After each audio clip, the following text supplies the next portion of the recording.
Gloire à toi, Seigneur. Ce matin encore, nous sommes réunis autour de ta parole.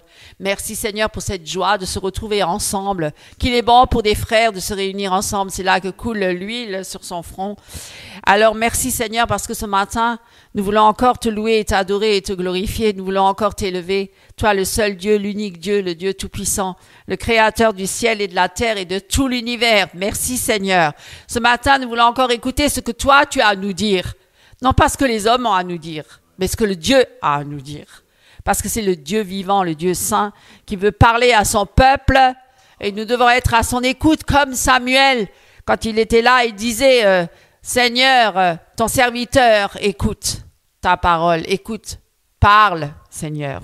Ce matin, nous voulons nous plonger dans les Écritures, dans la parole de Dieu, et écouter ce que le Seigneur a à nous dire. Et nous voulons prendre Ésaïe, chapitre 55, du verset 6 à 14. Alors, je vais le lire avec vous, mes amis. « Cherchez l'Éternel pendant qu'il se trouve. Invoquez-le tandis qu'il est prêt. Que le méchant abandonne sa voie et l'homme d'iniquité ses pensées. Qui retourne à l'Éternel, qui aura pitié de lui. À notre Dieu qui ne se lasse pas de pardonner. Car mes pensées ne sont pas vos pensées, et mes voix ne sont pas mes voix. Autant les cieux sont élevés au-dessus de la terre, autant mes voix sont élevées au-dessus de vos voix, et mes pensées au-dessus de vos pensées.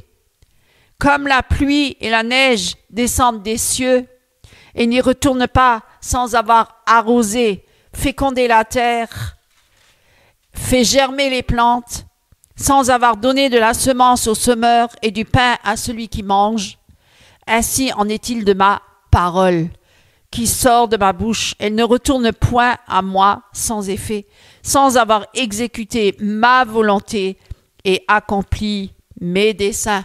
Mes amis, vous voyez, mes pensées ne sont pas vos pensées, mes voix ne sont pas vos voix. Les pensées, les voix de Dieu ne sont pas celles des hommes. L'homme naturel ne peut pas recevoir les choses de Dieu.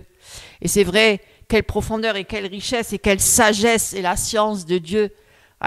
Les décisions sont insondables, les voies de Dieu. Les chemins sont impénétrables. Et ce qu'on peut voir là, c'est que les voies de Dieu sont bien au-dessus des voies de l'homme. Parce que l'homme naturel ne peut pas recevoir les choses de Dieu. C'est pourquoi il faut déjà qu'il naisse de nouveau.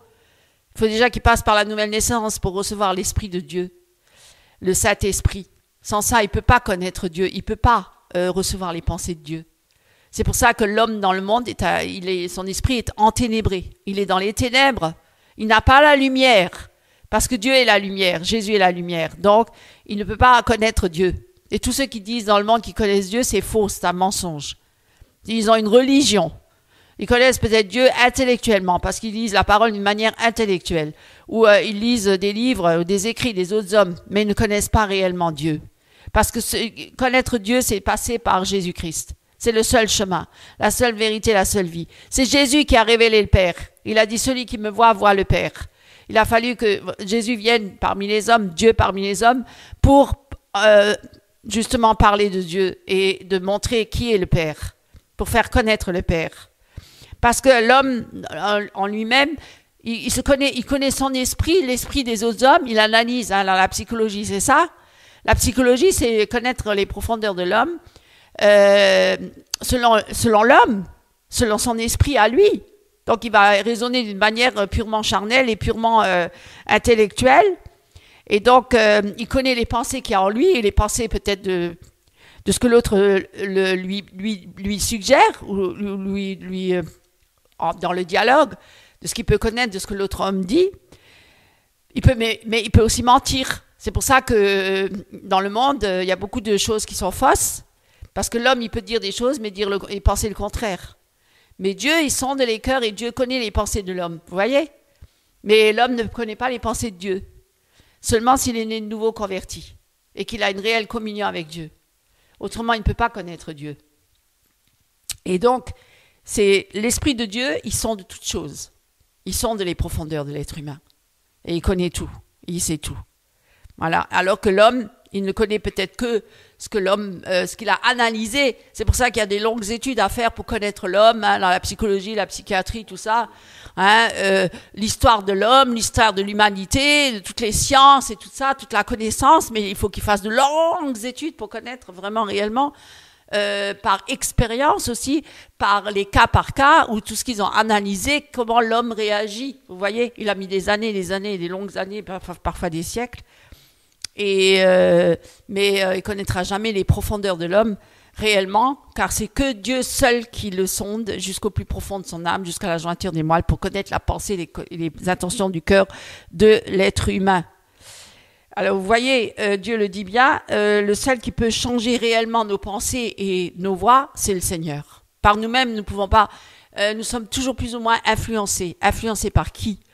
Si on est dans le monde et qu'on connaît que les choses du monde et qu'on n'est pas Dieu, alors on est influencé par ceux qui nous entourent, hein, par les écrits des autres hommes, par la musique des autres hommes, par la poésie, par toutes ces choses. On cherche, l'homme cherche, il est toujours à la recherche, bien sûr, d'une nourriture pour son âme, mais il va le chercher parmi les hommes. Et ça sera une richesse purement charnelle. Ça sera peut-être, on va dire, il est cultivé. Ouais, lui, il est cultivé, il sait beaucoup de choses, mais il ne connaît pas Dieu. Et finalement, il ne sait pas grand-chose. Parce qu'à la fin de sa vie, il va se retrouver à mourir et à se retrouver devant son Dieu. Et puis, Dieu leur a dit, tu connu? Non. Mais j'ai connu beaucoup de choses. Oui, mais j'en ai rien à faire de ta science. J'en ai rien à faire de ta connaissance. Et de tes diplômes et de tout ce que tu as acquis sur la terre. Est-ce que tu m'as connu? Est-ce que tu es venu à moi? Est-ce que tu m'as cherché? C'est ça la grande richesse. C'est ça la grande richesse. Parce que à quoi ça sert à un homme de gagner le monde entier s'il perd son âme? Alors il a peut-être accumulé beaucoup de connaissances, par sa connaissance il s'est enrichi, forcément. Bon, il a connu beaucoup d'amis, mais finalement le jour de sa mort il se retrouve tout seul. Vous voyez, devant Dieu. Et alors Dieu il va lui demander des comptes. Et ce jour-là, il va dire, est-ce que tu as pensé à moi? Pas une seule fois. Tu as cherché que les choses de la terre, mais tu ne m'as pas cherché moi. Ton créateur, celui qui t'a donné la vie. Et c'est celui à qui tu vas revenir. Eh bien, là, tu reviens, mais tu ne me connais pas. Donc, je ne te connais pas. Eh bien, tu iras là où je vais t'envoyer. C'est quoi? C'est le Sheol, enfin, c'est l'enfer. C'est finalement la mort loin de Dieu, coupé de Dieu. Les ténèbres éternelles. Tourmenté éternellement. Dieu est justice, ça. Dieu est juste. Elle va dire, il est trop dur, Dieu. Mais non, pourquoi? Mais Dieu est juste. Dans sa sentence, hein, dans ses jugements. Voilà. Et donc, il le dit. Vos pensées ne sont pas mes pensées, et vos voix ne sont pas mes voix. Donc, il faut se conformer aux pensées et aux voix de Dieu. Il faut se soumettre à Dieu. Il faut aller dans le sens de Dieu. Il faut renoncer à soi-même, à tous ses désirs propres, à tout ce qui est par rapport à la terre. Puisque Dieu, il a dit, je suis céleste, mon royaume n'est pas de ce monde. Quand Jésus a marché parmi les hommes, il leur a dit quoi? Il a dit, mon royaume n'est pas de ce monde, parce que si mon royaume il est de ce monde, je me battrai avec les armes de ce monde. Mais mes armes sont spirituelles. Ils ne sont pas charnels. Ce n'est pas contre la chair et le sang que je me bats. C'est contre les puissances des ténèbres, les esprits méchants célestes, les dominations, les autorités. Les royautés, les esprits impurs contre Satan et toute sa cohorte de démons qui agissent dans le cœur des êtres humains parce que le monde entier est sous l'emprise du malin. L'homme est esclave du péché. S'il est esclave du péché, il est esclave de Satan, forcément. Et celui qui pêche, il mourra. Vous voyez? Donc, il n'y a rien en commun entre les ténèbres et la lumière.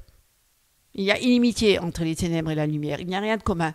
Donc vous voyez que Dieu n'a rien à voir avec les ténèbres. Dieu est lumière, tout est lumière en lui, tout est splendeur, tout est magnificence, tout est beauté, tout est pureté, tout est sainteté. Tout à l'opposé du diable, qui est ténèbres, mensonge. Tout ce qui est ténèbres, tout ce qui est noirceur, tout ce qui est mensonge, tout ce qui est méchanceté. Vous voyez, tout à l'opposé, il est tout à l'opposé. Il n'y a rien de commun entre les deux. C'est pourquoi Dieu le dit. Et l'homme qui a été conçu et enfanté dans le péché, eh bien, dès sa naissance, il est déjà avec le diable. Et donc, il a les pensées du diable, il a les pensées du monde, il a les pensées charnelles. Il n'a pas les pensées spirituelles, il n'a pas les pensées de Dieu. Et c'est pourquoi il faut passer par cette nouvelle naissance. Il faut naître de nouveau. Ce n'est pas la religion qui va nous sauver. Même si on pratique tous les jours des rituels, tous les jours on fait des sacrifices, tous les jours on fait des œuvres, si elles ne sont pas agréées par Dieu et conçues par le Saint-Esprit, eh bien ça n'a pas aucune valeur devant Dieu. Aucune valeur. Aucune. Donc, qu'est-ce qu'il veut Dieu? Il veut que nous soyons à sa ressemblance et que nous lui soyons agréables. Ça, c'est sa volonté. Ça, c'est son désir. Ça, c'est ses voies. Il veut que nous le cherchions. Et il veut que nous laissions le Saint-Esprit agir en nous. Hein? Il veut que nous soyons ses disciples. Il veut que nous l'aimions, que nous soyons entièrement consacrés à lui. Et je vous invite à lire Romains chapitre 12. Je vais vous lire versets 1 à 2. Qu'est-ce qu'il veut Dieu? Je vous exhorte donc, frères, par les compassions de Dieu, à offrir vos corps comme un sacrifice vivant, saint, agréable à Dieu, ce qui sera de votre part un culte raisonnable. Ne vous conformez pas au siècle présent, mais soyez renouvelés soyez transformés par le renouvellement de l'intelligence, afin que vous discerniez quelle est la volonté de Dieu, ce qui est bon, agréable et parfait. Vous voyez, les croyants, ceux qui ont la foi, qui sont nés de nouveau, ils doivent chercher d'abord, avant tout, à plaire à Dieu, pas aux hommes. On ne doit pas plaire aux hommes. Celui qui cherche à plaire aux hommes et qui cherche la faveur des hommes n'est pas digne de suivre Christ. Dieu veut que nous soyons entièrement consacrés à lui et que nous cherchions avant tout à plaire à Christ, à Dieu. Et tous ceux qui ont cherché à plaire à Dieu, eh bien, ils n'étaient pas forcément agréés par les hommes. Ça ne plaît pas à la chair, parce que c'est en opposition. Hein, la chair et l'esprit. Ils n'ont rien de commun. C'est la guerre entre les deux. Ténèbres et lumière. Donc vous voyez. Alors si nous nous attachons à Dieu, eh bien nous aurons les pensées de Dieu. Nous aurons la vie qui nous pousse à marcher de plus en plus sur ce chemin étroit qui est un chemin de sainteté, qui est tout à fait à l'opposé du monde, qui plutôt cherche à satisfaire tout ce qui est en rapport avec la chair. Avant tout les besoins de la chair. Hein? Chercher par tous les moyens à satisfaire sa chair, les désirs de sa chair. Alors qu'à l'opposé, marcher avec Christ, c'est satisfaire les désirs de Dieu et offrir notre corps au service de Dieu. Devenir serviteur de Christ.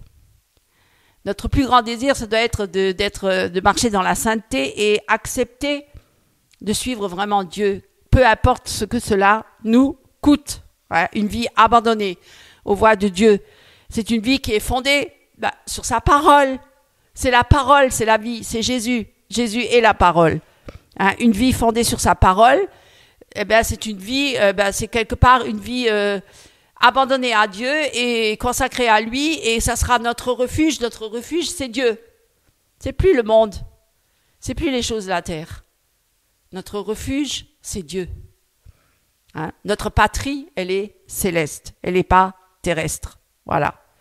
Et c'est pourquoi Dieu nous demande et nous exhorte à nos corps, hein, à les offrir comme un sacrifice vivant. Parce que ce corps-là, c'est le temple du Saint-Esprit. Et c'est Dieu qui doit régner dans ce corps-là. Et pas les esprits impurs. Et pas les esprits du monde.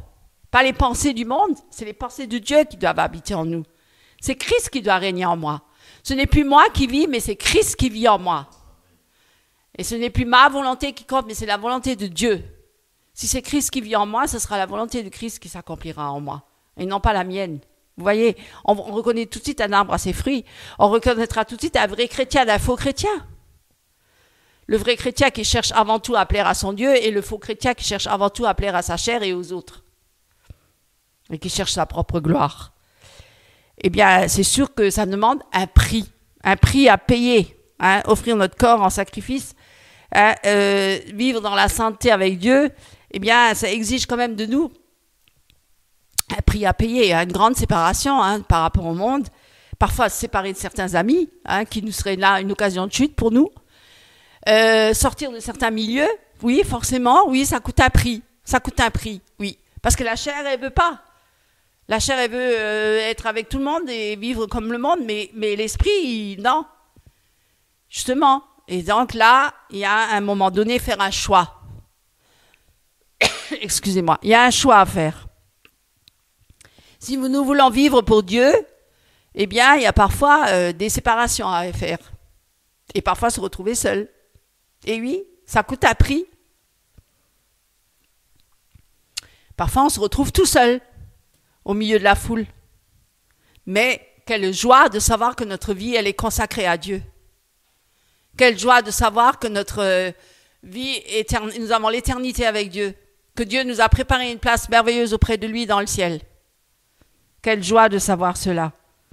Et combien nous sommes dans la joie lorsque nous résistons au péché et au mal. Hein? Nous ne sommes pas dans cette victoire, on est heureux, on est dans la joie. De savoir que Dieu se réjouit d'avoir résisté au mal. Ouais, nous devons offrir notre corps à Christ, à Dieu, comme étant morts au péché. Nous devons être morts au péché et devenir le temple du Saint-Esprit. Et c'est pourquoi d'ailleurs il nous exhorte en disant « Ne vous conformez pas au siècle présent, mais soyez transformés par le renouvellement de l'intelligence. » Voilà, nous devons réaliser que le monde-là qui nous entoure, il est contraire à Dieu. Il est mauvais, il incite au mal, il incite au péché, il incite à la fornication, à l'adultère, à la porno, à toutes sortes de déviances, à toutes sortes de perversions. Eh bien, si nous voulons suivre Christ, nous devons élever nos pensées et laisser Dieu agir en nous et avoir des pensées de Dieu en nous, hein, et proclamer, eh bien oui, alors à ce moment-là, on sera des disciples de Christ et on sera aussi des témoins vivants de la présence de Dieu et on témoignera autour de nous que Dieu est vivant, qu'il existe et aussi parce qu'on est rempli du Saint-Esprit, on va convaincre. Le Saint-Esprit en nous convaincra les hommes autour de nous qui sont dans le péché. Parfois, ils réaliseront, hein, puisque nous serons des luminaires dans ce monde des ténèbres, des lampes allumées, nous venons au milieu des ténèbres. Ah tiens, et ça fait révéler des choses à certaines personnes. Leur état de péché, leur état de perdition. Et peut-être qu'ils vont réaliser, peut-être qu'ils vont venir à Christ, et ça sera une chance de salut pour eux, vous voyez. Parce que je sais que certains disaient, mais pourquoi Dieu ne nous enlève pas tout de suite? Si maintenant qu'on est sauvé, qu'on est né de nouveau, qu'on s'est repenti de nos péchés, pourquoi est-ce qu'il faut rester encore sur la terre? Eh bien, on reste sur la terre parce qu'il faut encore être un sentinelle et un témoin vivant de la présence de Dieu et pour que d'autres âmes puissent aussi être sauvées. Vous voyez pourquoi? Nous devons marcher avec Christ et nous devons haïr ce que Dieu est et aimer ce que Dieu aime. Tout à fait à l'opposé de ce que la chair. Avant, ce qu'on aimait avant, hein, ce qui était nos passions et notre vie, eh bien aujourd'hui, on doit la haïr, cette vie-là. Et on doit aimer ce que Dieu aime aujourd'hui. C'est pas forcément ce que j'aimais hier, hein. Mais aujourd'hui, je dois aimer ce que Dieu aime. Vous voyez? C'est tout à fait différent et complètement changé. Et nous devons vraiment haïr le mal avant tout et refuser de céder. On ne doit pas céder à toutes ces choses-là qui nous entourent. Et il y en a tellement, hein. L'avidité, l'amour de l'argent, l'égoïsme, etc., l'individualisme, tout ce que le monde apporte, hein. Les pensées même humanitaires, en disant que je fais des œuvres humanitaires, surtout maintenant en période de Noël qui va approcher. Il y en a tellement qui sont tellement dévoués pour faire des œuvres humanitaires. Mais tout ça, c'est charnel, c'est purement charnel, purement terrestre. Ça n'a rien à voir, c'est pour se faire une bonne conscience, en disant oui, j'aime mon prochain, je vais faire du bien pendant Noël, je vais faire des dons, je vais faire tout ça, mais c'est pas ça qui va sauver une âme, hein, ça sauvera personne. Hein. Ça sera que pour la terre, ça sera pas pour le ciel, ça sera pas pour le salut d'une âme. De renoncer à toutes les mondanités et tout ça, et etc., etc. Je vais pas aller jusque dans tous les détails de l'immoralité, la drogue, l'alcool, en fait tout ce qu'on voit dans le monde, tout ce qui se passe. Et notre esprit, il doit être conforme à la pensée de Dieu. On doit se soumettre à Dieu. Et comment? À travers la méditation de la parole de Dieu et la prière, la communion étroite et intime avec le Seigneur. Pour ceux qui sont nés nouveaux, bien sûr. Voilà. Et nos plans et nos ambitions doivent être celles de Dieu et pas celles du monde ou de la chair. Et toujours demander, Seigneur, est-ce ta volonté? Je te soumets mes pensées, je te soumets mes ambitions, je te soumets mes projets. Est-ce que c'est dans ta volonté, Seigneur? Toujours, hein, pour l'éternité. Amen. Voilà, que le Seigneur vous bénisse. Bonjour mes frères et sœurs en Christ. Ce matin, je vais vous lire un psaume. Alors, c'est le psaume 103. Alors, je commence. Mon âme bénit l'Éternel, que tout ce qui est en moi bénisse son saint nom. Mon âme bénit l'Éternel, et n'oublie aucun de ses bienfaits. C'est lui qui pardonne toutes tes iniquités, qui guérit toutes tes maladies. C'est lui qui délivre ta vie de la fosse, qui te couronne de bonté et de miséricorde. C'est lui qui rassasie de bien ta vieillesse, qui te fait rajeunir comme l'aigle. L'Éternel fait justice, il fait droit à tous les opprimés. Il a manifesté ses voies à Moïse, ses œuvres aux enfants d'Israël. L'Éternel est miséricordieux et compatissant, lent à la colère et riche en bonté. Il ne conteste pas sans cesse, il ne garde pas sa colère à toujours. Ne nous traite pas selon nos péchés. Il ne nous punit pas selon nos iniquités, mais autant les cieux sont élevés au-dessus de la terre, autant sa bonté est grande pour ceux qui le craignent, autant l'Orient est éloigné de l'Occident, autant il éloigne de nous nos transgressions. Comme un père a compassion de ses enfants, l'Éternel a compassion de ceux qui le craignent, car il sait de quoi nous sommes formés. Il se souvient que nous sommes poussière. L'homme, ses jours sont comme l'herbe. Il fleurit comme la fleur des champs. Lorsqu'un vent passe sur elle, elle n'est plus. Et le lieu qu'elle occupait ne la reconnaît plus. Mais la bonté de l'Éternel dure à jamais pour ceux qui le craignent. Et sa miséricorde pour les enfants de leurs enfants, pour ceux qui gardent son alliance. Ils se souviennent de ses commandements afin de les accomplir. L'Éternel a établi son trône dans les cieux, et son règne domine sur toute chose. Bénissez l'Éternel, vous ses anges, qui êtes puissants en force et qui exécutez ses ordres. En obéissant à la voix de sa parole, bénissez l'Éternel, vous toutes ses armées, qui êtes ses serviteurs, et qui faites sa volonté. Bénissez l'Éternel, vous toutes ses œuvres. Dans tous les lieux de sa domination, mon âme bénit l'Éternel. Amen. Vous soyez richement bénis par ces paroles. C'est la parole de Dieu. Elle est puissante et efficace. Alors, soyez richement bénis. Amen. Alors bonjour, chers frères et sœurs en Christ, chers invités, chers amis, chers internautes. Nous sommes à nouveau réunis ce matin pour nous exhorter, pour nous édifier en Jésus-Christ, dans sa parole. Et comme le disait ce matin frère Eric concernant le psaume qui nous a lu, nous sommes que la poussière, et c'est une vérité, mes amis. Mais avec Christ, nous sommes plus que vainqueurs. Alléluia. Nous ne pouvons rien faire de par nous-mêmes, par la chair. Avez-vous déjà remarqué que de plus en plus, l'évangile de Christ est présenté dans un aspect de convivialité, sous forme théâtrale, de mime, de spectacle, de spectaculaire, de courts-métrages et de vendeurs de miracles.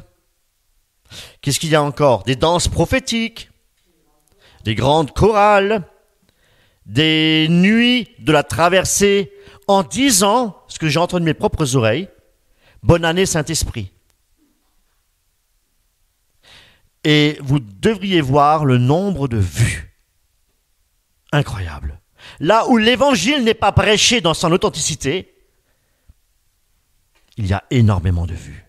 Mais là où la croix est prêchée, là où l'abandon des péchés est prêché, on peut compter les vues sur le bout des doigts, les amis. Et là, nous remarquons effectivement, nous voyons qu'il n'y a pas d'équilibre. Les chrétiens ne sont plus équilibrés. Parce que eux, ce qu'ils veulent, c'est voir les choses. Et là, j'appelle cela l'image. L'image. On fait de la maison de Dieu un lieu de divertissement. Et même, écoutez bien, tenez-vous bien, un club de rencontres. Récemment, j'ai entendu, avec mon épouse, un pasteur vedette dire à son assemblée qu'il y a dans cette salle 3 célibataires.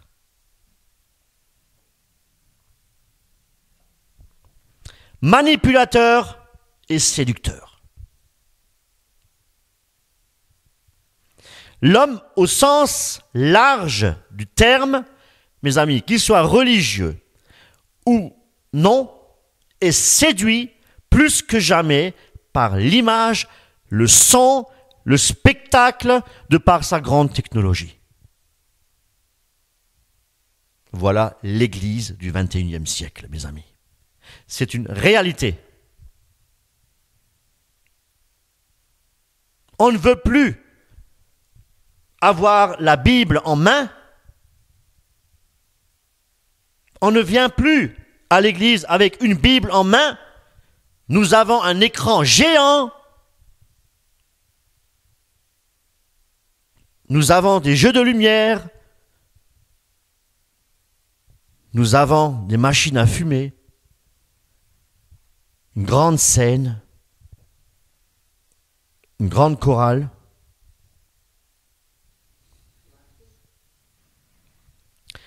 L'image, le cinéma, pour prendre les films de Jésus-Christ, pour prendre les films de Moïse, etc. Certes, les textes, on va dire, sont peut-être relativement fidèles aux Saintes Écritures, mais les acteurs de ces films ne sont que des acteurs. Et les décors qui sont présentés, les décors de scène, ne restent que du décor. Notre attention est focalisée sur les acteurs et sur le décor, plus que sur le texte.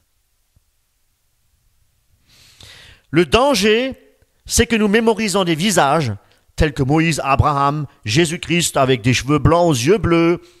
Ce qui nous est présenté, voyez-vous, ce n'est pas une réalité. Cela reste de la production hollywoodienne. Des acteurs, et pour la plupart non convertis, en arrière-fond, un beau fond musical, très expressif, pour bien créer des émotions. L'image, la musique. Comme je le disais, l'image prend une place très importante au XXIe siècle, mes amis. Aujourd'hui, nous ne voulons plus croire pour voir, mais nous voulons voir pour croire. L'image. Or, Paul nous dit dans Romains, chapitre 10, verset 17, « Ainsi la foi vient de ce que l'on entend, et ce que l'on entend vient de la parole de Christ. » Ah, la foi vient de ce que l'on entend, et non pas de ce que l'on voit. Ce qu'on entend vient de la parole de Christ. Nous devons proclamer la parole de Dieu.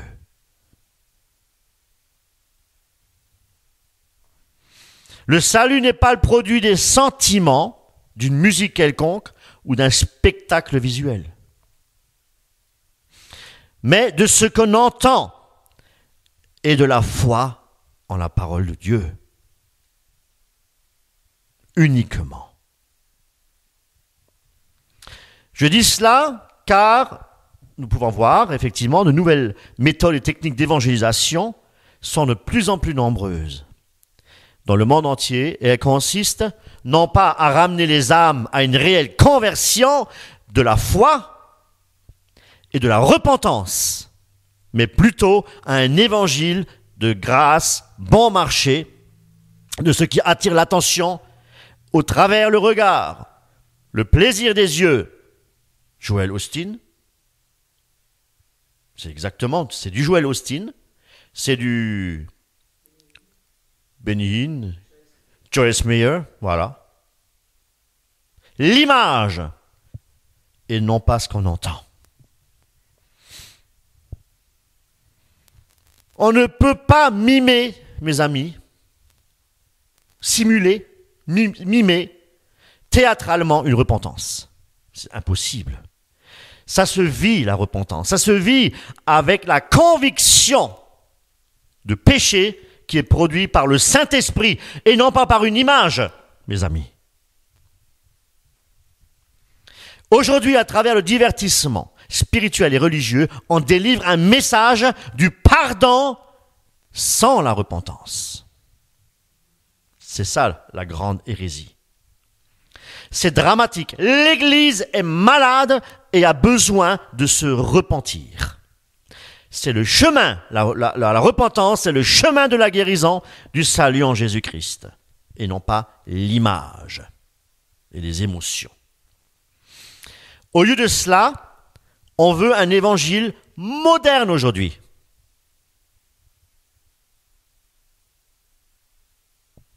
On veut voir des artistes peindre Jésus. On veut voir du spectacle, des danses prophétiques et bien d'autres choses semblables et potentiellement réalisables. Tout cela avec quoi? Avec la technologie moderne. Et pourquoi pas faire encore, tant qu'on y est, apparaître Jésus-Christ en hologramme, en prêchant des sermons avec la technologie de l'intelligence artificielle. Mais mes amis, je peux vous dire, on n'en est pas loin. On parle déjà de remplacer les pasteurs par l'intelligence artificielle. Eh oui, je vous invente rien là. C'est pas de la science-fiction là ce que je suis en train de vous dire. C'est une réalité, mes amis. C'est pourquoi il y a tant de chrétiens de surface qui ne sont pas régénérés par la puissance du Saint-Esprit. Ils n'ont pas l'amour de la parole. Ils ne sont pas profondément enracinés dans les Écritures. J'aimerais vous citer quelques versets pour vous montrer ô combien il est important d'étudier, de méditer la parole de Dieu, les saintes lettres. Actes 17:11. Ces Juifs avaient des sentiments plus nobles que ceux des Thessaloniques. Ils reçurent la parole avec beaucoup d'empressement. Ils examinaient chaque jour les Écritures pour voir si ce qu'on leur disait était exact. 2 Timothée 3,15. Dès ton enfance, tu connais les saintes lettres qui peuvent te rendre sage à salut par la foi en Jésus-Christ. Luc 24,45. Alors il leur ouvrit l'esprit afin qu'ils comprissent les Écritures. Comprenez bien, mes amis, que les Écritures ont été inspirées de Dieu par le Saint-Esprit. Et c'est pourquoi, mes amis, nous ne pouvons comprendre les Écritures si Christ ne nous le révèle pas et si Christ ne nous ouvre pas l'Esprit, comme nous venons de le lire dans Luc 24. C'est pourquoi il y a tant de divergences, de pensées et d'opinions au sein même de l'Église protestante milieu évangélique. On peut prendre pentecôtiste, on peut rajouter les charismatiques.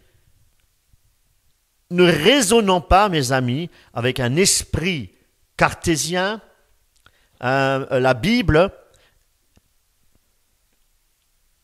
parce que la Bible est la signature de Dieu, et Dieu est esprit. Et ce n'est pas un livre philosophique, mais un livre spirituel. Ne raisonnons pas avec la chair pour comprendre les choses de Dieu, mes amis. Il faut que Dieu se révèle dans notre cœur pour comprendre avec l'aide du Saint-Esprit ce que Dieu veut nous dire à travers sa parole. Comprenez bien. Parce qu'on peut déformer la parole de Dieu. Et se créer une nouvelle doctrine de séduction. 2 Timothée 3,16. Toute écriture est inspirée de Dieu et utile, pourquoi? Pour enseigner. Pourquoi encore? Pour corriger, instruire, et quoi encore? Convaincre. Convaincre. L'écriture est inspirée de Dieu pour nous convaincre de la réalité de la parole de Dieu. Et pour convaincre, nous pouvons effectivement l'expérimenter par la puissance du Saint-Esprit. Alléluia. 1 Timothée 4,13.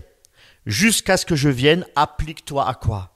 À la lecture, à quoi encore? À l'exhortation et à quoi encore? À l'enseignement. Donc il faut, pour enseigner, pour exhorter et pour lire, il faut étudier la parole, mes amis. Il faut étudier les Écritures. Éphésiens 6, 17. Prenez aussi, quoi? Le casque du salut et l'épée de l'esprit. L'épée de l'esprit, c'est quoi? C'est la parole de Dieu. Ah! Matthieu 22, 29.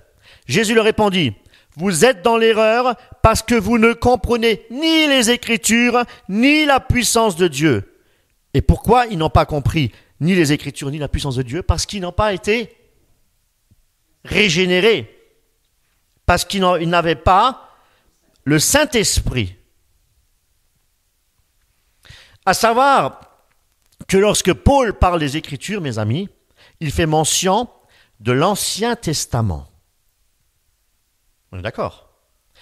Les premiers chrétiens n'avaient pas sous leurs bras l'Ancien et le Nouveau Testament, reliés ensemble dans un super beau livre avec des onglets et une couverture en simili-cuir.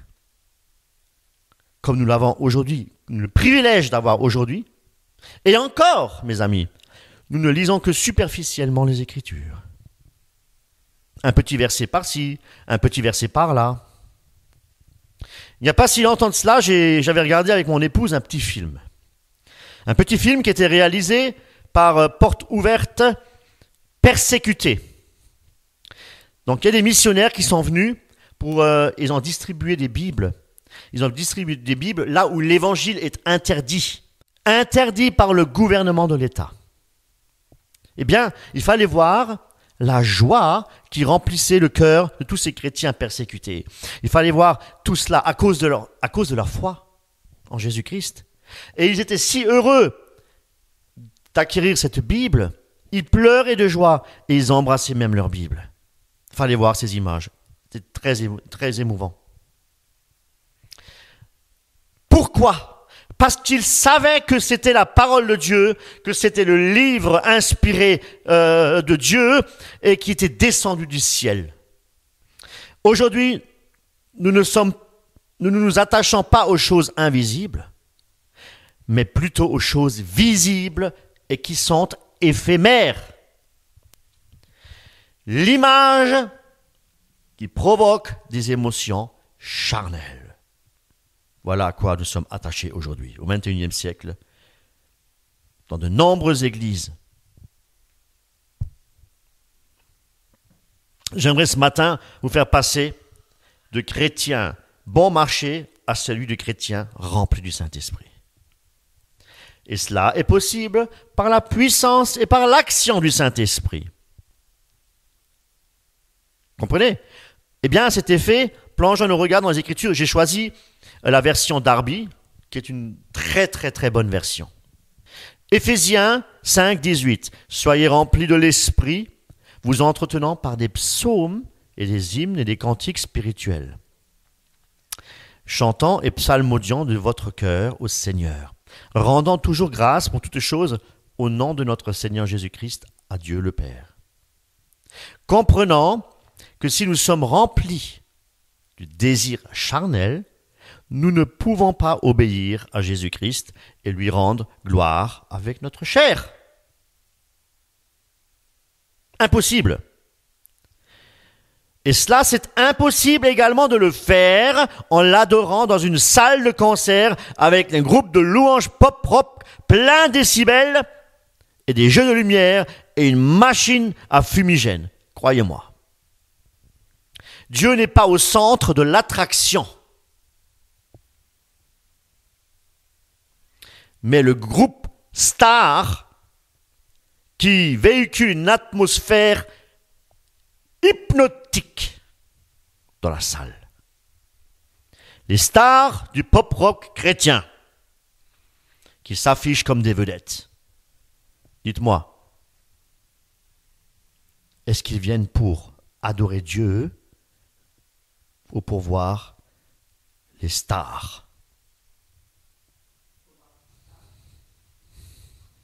L'image, la chair, les sentiments, les émotions et l'orgueil spirituel. Par la chair, nous ne pouvons strictement rien accomplir, je le disais, pour le Seigneur. Rien. Et c'est pourquoi nous devons au préalable faire mourir les actions du corps. Par quoi? Par l'Esprit de Dieu. Et pas par la chair. Pas par sa propre volonté. Mais par l'Esprit de Dieu. Par la volonté de Dieu.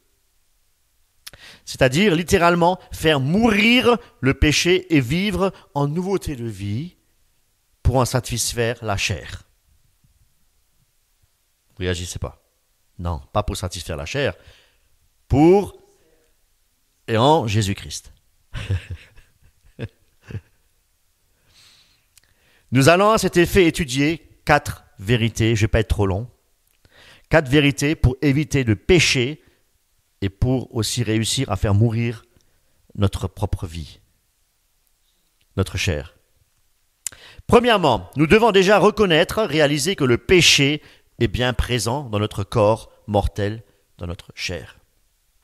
Nous ne sommes que chair, et la chair est faible, effectivement. Et qu'est-ce qu'il fait, le diable? Satan, lui, il va attaquer là où nous éprouvons de la faiblesse. Et oui, c'est là qu'il attaque. Il nous connaît, hein? Il nous connaît, hein, Satan. Et il connaît nos points faibles. Et c'est là qu'il nous attaque. Et c'est là que nous devons être forts. Et il essaiera par toutes sortes de ruses et de stratagèmes de nous faire chuter. S'il n'arrive pas par ce moyen, il essaiera par un autre moyen. Et s'il n'arrive pas par ce moyen-là, il essaiera par un autre moyen. Mais toujours là où nous sommes faibles. Comprenez cela. Et tant que nous n'abandonnons pas le péché en question, ou les péchés qui nous tiennent encore captifs, eh bien lui, il n'abandonnera pas non plus son combat. Ah non. C'est pour cette raison que beaucoup retombent dans le même péché parce qu'ils ne l'ont pas abandonné. Le repentir sans abandonner le péché n'est pas crédible aux yeux de Dieu. Il n'a aucune valeur, mes amis. Aucune valeur. C'est pour cette raison, lorsqu'il y a effectivement un stade rempli, et le pasteur qui c'est qui veut donner sa vie à Jésus-Christ en ayant regardé un film de Jésus derrière, ou un film de Nicky Cruz, c'est déjà dépassé tout cela, oui, c'est l'enlèvement de l'église ou quoi que ce soit. Qui c'est qui veut donner sa vie à Jésus-Christ? Moi? Ah, je vois des mains levées. Ah bien, ben écoutez, vous êtes sauvés. Gloire à Dieu. Bienvenue au club des enfants de Dieu. Voilà. C'est comme ça que ça se passe actuellement. L'image, captivé par l'image, les émotions, la musique, etc. Je veux donner ma vie à Jésus-Christ. Dès qu'il y a une épreuve dans sa vie, ah, Dieu n'était pas là. Ah, ne parlez plus de Jésus-Christ, il n'était pas là. J'avais besoin de lui, il n'est pas là. On se moque de moi depuis que je lis la Bible, depuis que je suis dans le Seigneur, on se moque de moi, mais il n'est pas là, Dieu. Il n'est pas là, Dieu. Mais parce qu'on a oublié quelque chose. On a oublié de prêcher dans les églises que celui qui veut vivre pieusement sera persécuté. Vous voyez, ces versets-là dérangent. Ils dérangent, ces versets-là. Et ces versets-là, vous allez les trouver dans les petites assemblées, mes amis. Et pas dans les méga-churches. Genèse 4, 7. Si tu fais bien, ne seras-tu pas agréé? Et si tu fais pas bien, le péché est couché à ta porte. Et son désir se tourne vers toi. Mais toi, tu domineras sur lui. Ah! Nous devons dominer sur le péché. Ce n'est pas lui qui doit dominer sur nous. Nous devons dominer sur le péché. Jésus-Christ nous enseigne. Va et ne pêche plus. Et c'est de cette manière-là que nous allons dominer sur le péché. C'est en arrêtant de pécher. Ah, j'ai pas la force. Seigneur, j'ai pas la force. Mais Jésus s'est donné en rançon. Il a versé son sang pour que tu abandonnes ce péché, mes amis. Si nous abandonnons le ou les péchés qui sont encore présents dans notre vie, mes amis, et si nous nous repentons devant notre Seigneur, déjà, d'une, il nous pardonnera, parce que c'est une promesse, et Dieu n'est pas un Dieu pour mentir, et de deux, il nous donnera la force par le Saint-Esprit de ne plus retomber dans le péché, ou pour ceux qui sont esclaves encore, ou ceux qui sont réellement encore esclaves du péché, eh bien, il peut, par la puissance du Saint-Esprit, le libérer totalement, le délivrer totalement.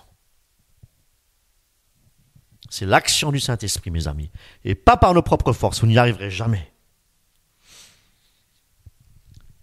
Seigneur, non pas ma volonté, mais ta volonté. Et si ta volonté, Seigneur notre Dieu, est que je marche dans la sainteté, eh bien tu vas me donner les forces. Seigneur, je marche dans ta volonté. Merci parce que je sais que tu vas me donner les forces et que je peux en être totalement délivré. Et c'est par grâce et par la puissance du Saint-Esprit que nous pouvons dominer sur le péché. Et puis, comme je l'ai répété avant, comme je disais, et non pas en combattant avec notre nature charnelle. C'est perdu d'avance, un échec total. Combien de fois, j'arrive pas, je retombe toujours dans le même péché. Toujours dans le même péché. Toujours dans le même péché. Eh bien oui, c'est parce que tu n'as pas accepté de vivre selon la volonté de Dieu. C'est tout. C'est tout. Non pas ma volonté, mais ta volonté. J'ai peur de faire la volonté de Dieu, parce que je vais me faire persécuter. Fais ton choix. Nous n'avons pas à lutter contre la chair et le sang, nous dit la parole de Dieu, mais contre quoi? Contre les dominations. Contre quoi encore? Contre les autorités, contre les princes de ce monde de ténèbres, contre les esprits méchants qui sont dans les lieux célestes. Vous vous rendez compte? Il y a des esprits méchants dans les lieux célestes. Donc, pour résumer, premier point, c'est de reconnaître son péché, que nous sommes pécheurs, et que nous devons confesser à Dieu, et nous devons aussi l'abandonner. Et c'est alors que nous obtiendrons miséricorde et aussi la victoire sur ce péché. Là, il faut être dans la parole. Il faut être dans la parole. Proverbe, c'est pour ça qu'il faut connaître les Écritures. Proverbe 28, 13, il est dit « Celui qui avoue ses transgressions et les délaisse obtient miséricorde. » Vous comprenez? Il n'est pas écrit « Celui qui avoue ses transgressions obtient miséricorde. » Ce n'est pas l'évangile, ça. Celui qui avoue ses transgressions et les délaisse, là le Saint-Esprit va venir. Et là, Dieu, par la puissance de son Esprit Saint, va intervenir. Et il va vous donner la force pour résister. Résister, oui, mais avec la puissance du Saint-Esprit. Ne pas résister avec la chair. Avoue tes transgressions, repens-toi, ça veut dire, repens-toi, demande pardon au Seigneur, arrête de pécher, et tu obtiendras la miséricorde. Vous voyez? C'est une démarche. C'est un processus, on peut dire ça. Hein? Je disais que c'est Jésus-Christ qui a payé nos péchés au prix de son propre sang. Donc, deuxième façon maintenant de faire mourir le péché dans notre vie, c'est de quoi? C'est de garder nos cœurs fixés, nos yeux fixés sur Jésus-Christ et non pas sur une image. Sur Jésus-Christ. Hébreux 12, 2. Ayant les regards sur Jésus. Il faut lire les Écritures pour le savoir. Jésus qui est quoi? Le chef et le consommateur de la foi. Alléluia. Il y a aussi un autre magnifique verset qu'on retrouve dans Psaume 119 au verset 5. Puissent mes actions être bien réglées, afin que je garde tes statuts. Alors, je ne rougirai point, je n'aurai pas honte. En fait, quelque part, je ne serai pas sous le poids de la culpabilité. Hein? À la vue de tous les commandements. Voyez-vous ici combien il est important de connaître la parole de Dieu, mes amis, pour savoir comment obéir à Dieu. Et comment aussi obéir à Dieu si nous ne le connaissons pas à travers les Écritures? Pour connaître Dieu, c'est au travers de sa parole, et non pas au travers des images. Si nous nous soumettons, mes amis, de tout notre cœur aux préceptes de Dieu, premièrement, selon le premier verset de ce psaume, Dieu nous donnera de la joie dans notre cœur. Et cette joie qui vient d'en haut, c'est la joie de Dieu, la joie céleste, la joie qui vient d'en haut, nous donnera le désir d'être encore plus obéissant à Dieu en gardant sa parole. Alléluia. Il est bien dit que c'est Dieu qui produit en nous le vouloir et le faire. Ça vous trouvez dans l'épître aux Philippiens chapitre 2. En fait, Dieu se réjouit, pour être plus clair, Dieu se réjouit lorsque nous lui obéissons. Et à ce moment-là, il nous communique et il nous transmet sa joie en nous. Comprenez? Donc c'est intéressant. Ça donne envie d'obéir à Dieu. Parce qu'en obéissant à Dieu, lui, il est dans la joie. Et cette joie-là, il la transmet à nous. Et cette joie-là qu'il nous transmet à nous donne envie de lui obéir encore plus. Ah oui. Et cette joie nous donne envie de mieux le connaître encore. Et c'est là qu'on a envie de lire la parole. Donc obéissez et vous aurez envie de lire la parole. Et si vous n'avez pas envie de lire les Écritures, si ça vous lasse, vous manque quelque chose, là, j'arrive pas à lire les Écritures, on m'empêche de lire les Écritures, c'est parce que vous n'obéissez pas à Dieu. Commencez à obéir. Et vous allez voir, vous aurez faim et soif de la parole de Dieu. Parce que c'est au travers de sa parole, les Écritures, que Dieu nous parle. Qu'il se révèle. C'est sa parole. Il ne peut que se révéler au travers de sa parole. Nous ne voyons pas Jésus-Christ, l'image, mais nous avons sa parole. Nourrissons-nous de sa parole, car les Écritures sont inspirées de Dieu et du Saint-Esprit. Toujours dans le psaume 119, un peu plus loin, au verset 105, beaucoup plus loin, au verset 105, c'est vrai que c'est le psaume le plus long des Écritures. Il y a un verset, mes amis, magnifique. Vous connaissez? Ta parole est une lampe à mes pieds, une lumière sur mon sentier. Voyez-vous, si nous obéissons à sa parole, c'est-à-dire si nous rejetons le péché, vous voyez, on rejette le péché, on obéit à ce moment-là à sa parole, qui nous enveloppe si facilement, je répète, c'est-à-dire si nous rejetons le péché qui nous enveloppe si facilement, nous serons accompagnés de la lumière de Christ. Et la lumière, Jésus a dit, je suis là, alléluia, Jésus-Christ est la lumière pour nous éclairer. Le peuple de Dieu était éclairé de nuit et la nuée de jour. Il était toujours présent. Et pourquoi une lampe à mes pieds?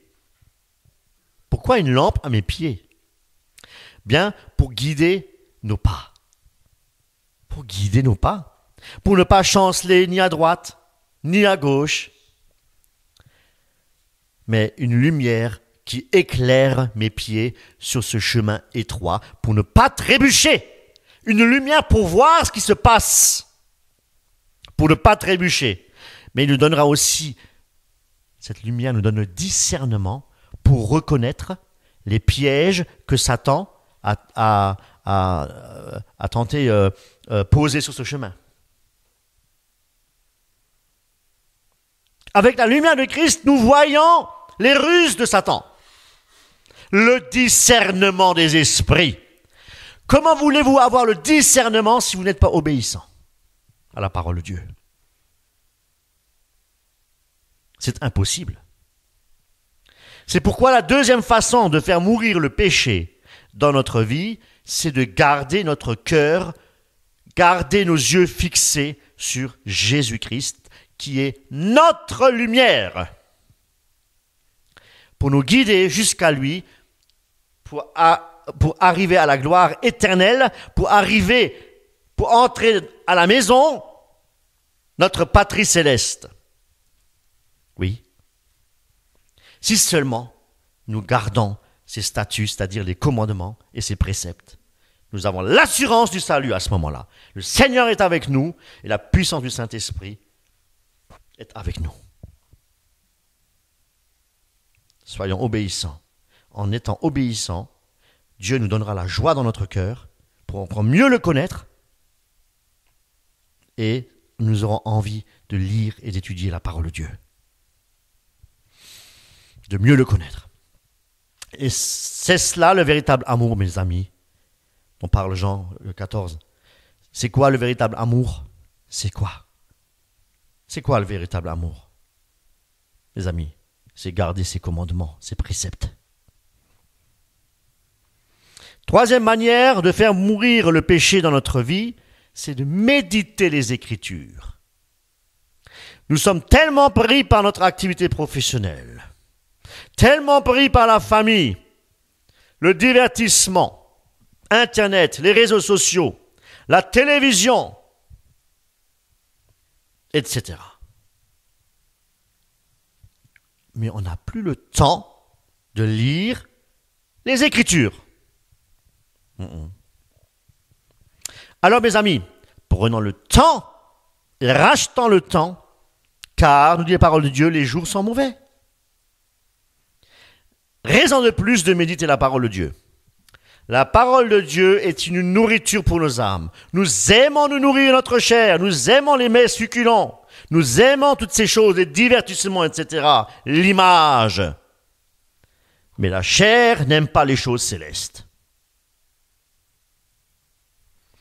Car la chair, elle a des désirs contraires à ceux de l'esprit. Galates 5, verset 17. On a toutes bonnes excuses pour ne pas lire la Bible. Mais devant Dieu, cela ne tiendra pas. Parce que c'est sa parole. Et quand on dit, tu aimeras ton Dieu de tout ton cœur, de toute ta force, de toutes tes pensées, dites-moi voir, c'est écrit où cela? C'est écrit dans la Bible. C'est écrit dans sa parole. Donc, aimer Dieu de tout son cœur, c'est lui obéir de tout son cœur. Parce qu'on aime avec le cœur et non pas avec l'intellect, mes amis. Pas avec la chair. On peut que aimer Dieu avec le cœur. Parce que c'est Dieu qui se révèle au cœur. C'est lui obéir de tout son cœur en gardant sa parole et ses commandements. Allons de nouveau et revenons dans Psaume 119, au verset 11. David dit, « Je serre ta parole dans mon cœur afin de ne pas pécher contre toi. » Dans ce verset-là, nous apprenons deux vérités. Premièrement, il faut bien savoir que serrer la parole dans notre cœur, c'est pas littéralement prendre la Bible et la mettre ici, là, comme ça, à son cœur. Seigneur, je serre ta parole de tout mon cœur. Non, c'est pas ça. C'est pas ce que David voulait dire. Cela veut dire serrer la parole dans notre cœur, c'est-à-dire obéir et mettre en application tous les préceptes de Dieu. C'est ça, serrer la parole dans notre cœur. Car Dieu est vivant. Dieu est vivant. Je le répète, hein. Dieu est vivant. Donc, si Dieu est vivant, il nous parle. Non? Il nous parle au travers de sa parole. Parce que sa parole est vivante, nous dit la parole de Dieu, elle est opérante, elle est quoi encore? Elle est pénétrante jusqu'à pénétrante qu'aucune épée à deux tranchants. Elle atteint jusqu'à la division de l'âme et de l'esprit, des jointures et de la moelle. Ça, c'est la parole de Dieu. Elle est vivante. Non pas le papier, hein. Excusez-moi, je ne parle pas du papier et de l'imprimerie, hein. Je parle de la parole qui est écrite. Oui, car il est écrit, dit la parole de Dieu. Il est écrit, l'écriture. Alléluia, qui est la parole de Dieu. Elle discerne les pensées et les intentions du cœur. Éphésiens 4, 12. Ça, il faut l'apprendre par cœur. Par cœur avec son cœur. La deuxième vérité que David nous apprend dans ce verset, c'est qu'en agissant ainsi, nous ne péchons pas contre Dieu. Ah. Voyez-vous la puissance qui réside dans la parole de Dieu, l'écriture? Et nous terminons maintenant avec la quatrième façon de faire mourir le péché dans notre vie. Je vais être très très court. C'est l'arme spirituelle. Et l'arme spirituelle, c'est la plus puissante arme qui peut exister. C'est laquelle? Oui, la plus puissante qui puisse exister, c'est laquelle? La prière, mes amis. Alléluia. Comment prier? Hébreux 4, 16. Approchons-nous donc avec assurance du trône de la grâce. Ça veut dire que celui qui s'approche de Dieu doit croire que Dieu existe. C'est ça que ça veut dire aussi.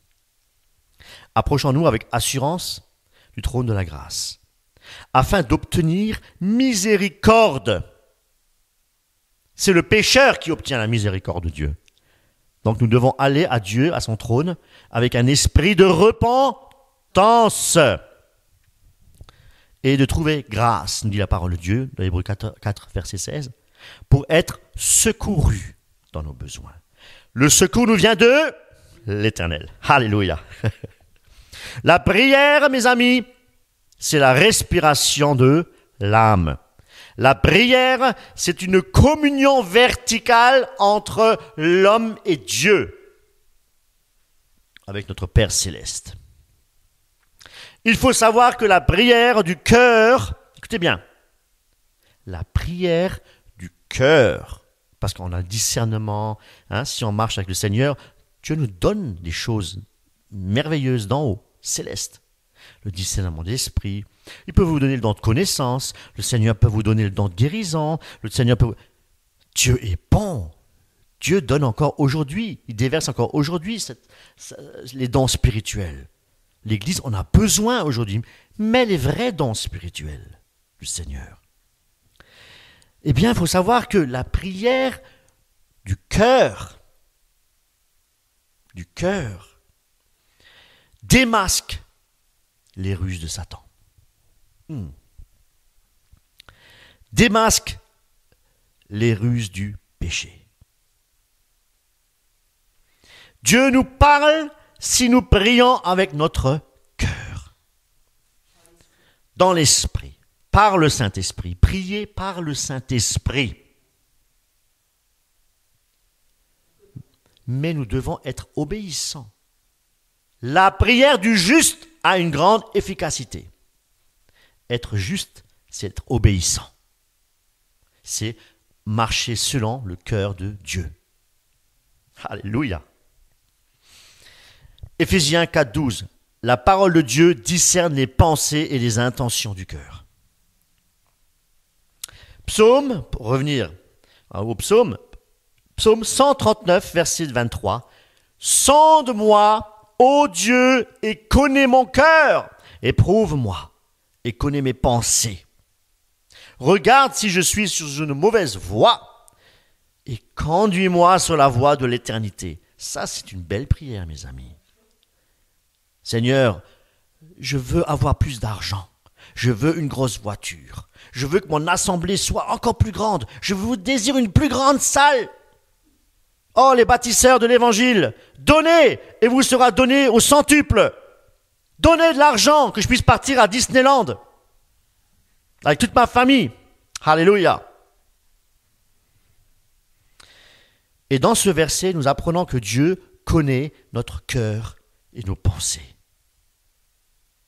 Eh oui, Dieu parle. C'est pourquoi Dieu peut et veut se révéler à notre cœur. Pour que nous puissions grandir, nous puissions devenir, oui, changer le cœur et devenir des chrétiens matures. Disons avec David que le Seigneur nous conduise sur la voie de l'éternité. Frères et sœurs en Christ, n'attendons plus, obéissons maintenant et mettons ces 4 vérités en pratique et nous passerons de chrétiens bon marché à chrétiens remplis du Saint-Esprit. Soyez richement bénis, mes amis, à dimanche. Dieu voulant. Amen.